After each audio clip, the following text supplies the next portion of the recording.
तालाब में कार के भीतर लाश, घोला में फैली सनसनी।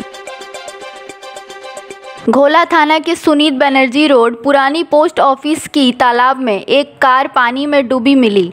वहां पहुंची घोला थाना की पुलिस ने क्रेन की मदद से कार को बाहर निकलवाई। कार के भीतर लाश थी, जिसकी पहचान कोलकाता के श्यामपुकुर निवासी ड्राइवर विकास साव के रूप में हुई है। सीसीटीवी फुटेज के आधार पर पुलिस ने जांच पड़ताल शुरू किया है। स्थानीय पार्षद ने बताया कि लोगों के द्वारा गाड़ी डूबी रहने की खबर उन्हें मिली।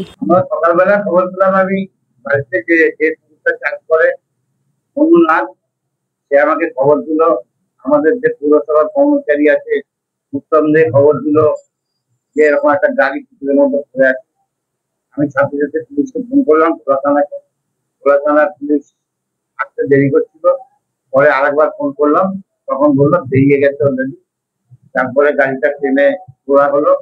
তোলার পর দেখা যাচ্ছে ভিতরে একটা বডি রয়েছে এবং কবে পড়েছে আমরা তো বলতে পারবো না, তবে মর্মান্তিক ঘটনা। আমরা এই পুকুরে ভাসান দিই। এখানে ৩০-৩৫টা কাগজ প্রতি বছর ভাসানো হয়।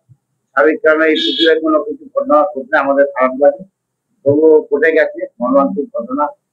যে পরিবারের থেকে গেছে, তিনি মারা গেছেন, তার আত্মা শান্তি কামনা করি। কেননা ওলা উবের গাড়ি আমি শুনেছি এটা একটা বাণিজ্যিক গাড়ি। আমি আশা করবো পুলিশ তার যা যা করণীয় তদন্ত করে কোন বাড়ি ছিল কি ব্যাপার সবটাই প্রশাসন দেখবে।